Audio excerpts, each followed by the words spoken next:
Hey guys. तो आज एक और किस्सा लेके आया हूँ। ये किस्सा तब का है जब हम आईआईटी से जस्ट निकले निकले थे। और ये किस्सा है how did we celebrate our new years. तो इट वाज दिसंबर। हम न्यू ईयर्स पार्टी प्लान करने की कोशिश कर रहे थे कि क्या करना चाहिए। हम उस समय मुंबई में थे। चार लोगों का ग्रुप था हमारा, आयुष, सौरभ, कार्तिक और मैं। और चारों लुखे, चारों फुकरे।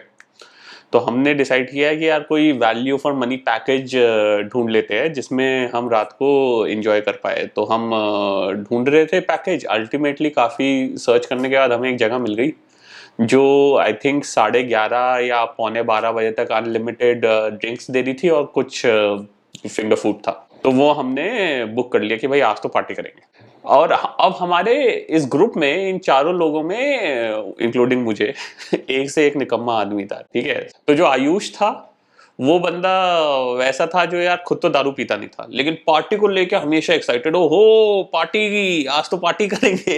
ऐसा बंदा था। ठीक है। मतलब हम दारू पीने बैठते थे तो साला आ जाता था, कोल्ड ड्रिंक और चकना पेलता रहता था। ठीक है। और उसमें ही खुश। उसने हमें पैकेज भी इनफैक्ट तभी बुक करने दिया था जब, क्योंकि उसमें लिखा था कि includes cold drinks and 1 mocktail. कहता वो मॉकटेल भी है। आज तो पार्टी होगी। एक आयुष था, जो दूसरा सौरभ था।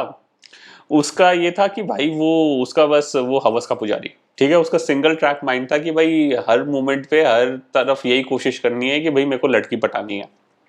तो वो भी खुश था पार्टी को लेके। उसको लग रहा था कि भाई आज तो मेरा पूरा ओपन ग्राउंड है, खुली चांस है।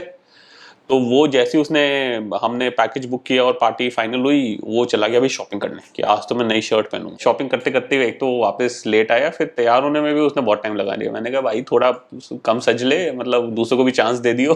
तो वो अल्टीमेटली वो तैयार हुआ।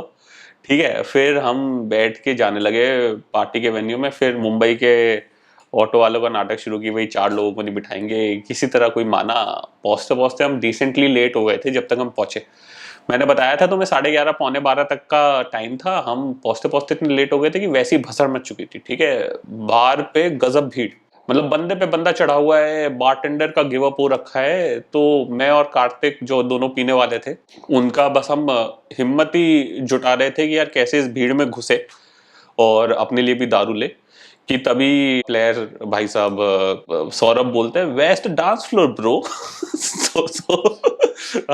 हम पलटे, हमने देखा कि यार एक तरफ कोई डांस फ्लोर नहीं था, वही घास वास पे एक तरफ 5-6 लड़कियां नाच रही है और उससे थोड़ा सा साइड में 50-60 लड़के उनको देख के नाच रहे। ठीक है। तो मैंने कहा that's the dance floor pro.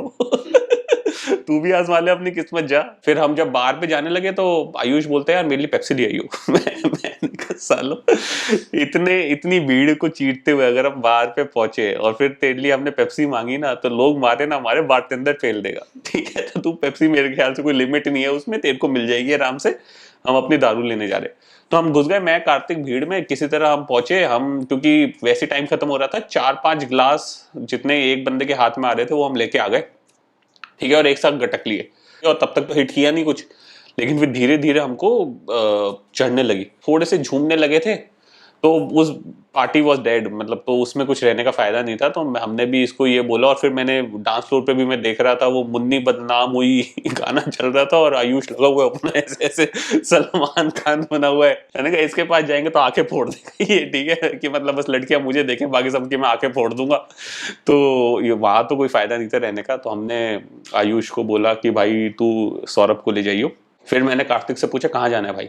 कहता यार आईआईटी बॉम्बे चलते हैं, पवई लेक पे बैठेंगे। मैंने कहा we are choice but okay. तो फिर हम ऑटो पकड़ के आईआईटी बॉम्बे पहुंच गए। आईआईटी बॉम्बे में जैसे ही हम गए तो हमको दिखने लग गया कि वो गार्ड आईडी चेक कर रहा था कार ऑटो में जो भी आ रहा था। तो हम पहले ही थोड़ा सा उतर लिए और एकदम चौड़े होके कॉन्फिडेंस से सीधा पैदल ही गेट के अंदर घुस गए। उनको भी लगा होगा ये चूती जो थोड़े से लड़खड़ाते हुए झूमते हुए जा रहे हैं स्टूडेंट्स ही हो सकते हैं, वरना इतना कॉन्फिडेंस किसके पास आएगा। तो इन्होंने चेक नहीं किया हमें। तो हम घुस गए। और हम आईआईटी बॉम्बे में एक सेक्शन है जो एकदम पवई लेक के एडजेसेंट है, इसलिए वहां से तेंदुए वेंदुए भी आते रहते हैं आईआईटी में। तो आईआईटी बॉम्बे के उस सेक्शन में हम पवई लेक में जाके बैठ गए। कार्तिक ने सुट्टा फूकना शुरू कर दिया और मैंने दुआ मांगना शुरू कर दिया कि पहली नाइट तो नए साल की लग रही है टूट गई है तो कम से कम दूसरे दिन अच्छे हो नए साल के। तभी कार्तिक मुझसे पूछता है भाई तुझे कभी सच्चा दर्द हुआ है? मैंने सोच ही रहा था कि क्या बोलूं, मन में सोच रहा था कि ये फ्रैंकली ये कॉन्वर्सेशन काफी पेनफुल है लेकिन तभी अचानक से उसने सुट्टा अपने हाथ पे लगा दिया और मेरी फटली। मैंने कहा अबे साले क्या कर रहे? कह रहा है भाई जब से शालिनी ने मुझे दर्द दिया है ना उसके बाद कोई दर्द मुझे महसूस ही नहीं होता। मैंने कहा भाई इसी की कमी रह गई थी, उसका शालिनी का रोना शुरू हो गया। ठीक है, अब शालिनी की अलग कहानी थी। शालिनी और कार्तिक कोटा में सेम बैच में थे और कपल थे, लेकिन शालिनी का फर्स्ट अटेम्प्ट में निकल गया था तो वो हमारी एक्चुअली आईआईटी में सीनियर थी और ये कार्तिक अगली बार अटेम्प्ट ड्रॉप लेके फिर अगली बार आया था। तो हमारे बैच में आईआईटी दिल्ली में शालिनी थी लेकिन वो सीनियर थी और हम सब फिर जूनियर बैच में थे। तो वो बेचारा भुला ही नहीं पाया था क्योंकि आके फिर शालिनी ने उसे ज्यादा भाव दिया नहीं। I don't know what the reasons were, लेकिन कुछ उसने भाव दिया नहीं कार्तिक को और उसको हमेशा ये ग्रज रहा। तो वो हमेशा उसका हर दूसरे महीने शालिनी को रोना शुरू हो जाता था। वो शुरू हो गया कि भाई शालिनी ने ऐसा तैसा क्यों किया, उससे फोन पे बात कर लूँ क्या? तो मेरा मन तो बहुत था कि भाई यहाँ कर ले। अच्छा 1 बज गए, मस्त तू उसे फोन कर, मैं भी वो 4-5 गालियां सुनाएगी तेरे को, मजा आएगा। लेकिन इतना भी मैं हरामी नहीं था तब। तो मैंने उसे बहुत समझाया कि भाई रहने दे, कुछ फायदा नहीं है। आई एम प्रिटी श्योर कि अभी तक तो सौरभ ने 4-5 बंदियां पटा ली होगी तो नया साल नई शुरुआत, तू उन पे फाइट मार लियो, ठीक है, शालिनी को भूल जा। तो अल्टीमेटली मान गए, चलो ठीक है। फिर थैंकफुली उसने फोन तो नहीं किया।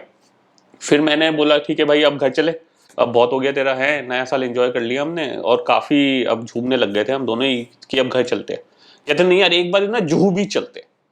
मैंने कहा भाई तू आदमी है मछली है? पहले तेरे को पवई लेक जाना है, अब तेरे को समुंदर जाना है, तू घर चल ले, वहां बाथरूम में बाल्टी के सामने बैठ जाइए तेरे को जाना ही है। तो कहते नहीं यार बस 10 मिनट जुहू बीच जाएंगे उसके बाद चले जाएंगे।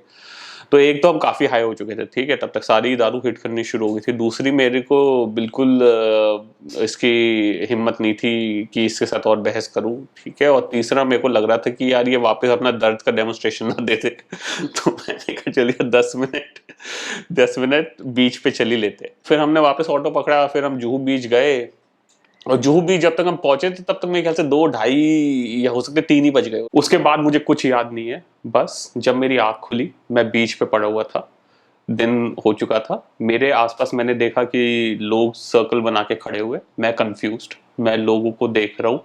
मैंने फिर देखा कि कार्तिक भी वहीं खड़ा हुआ है। जैसी मेरी और कार्तिक की नजरें मिली, कार्तिक चिल्लाने लग गया मेरिकल मेरिकल, ये तो जिंदा है जिंदा है। फिर उसने सबको thank you for your concern बोला, मुझे उठाया और कहा भाग। तो उसने बोला भाई जल्दी निकल ले इनको लग रहा था तू लाश है, समुंदर से बह के निकला है, बस यही डिस्कस कर रहे थे कि तेरे कपड़े गीले क्यों नहीं है।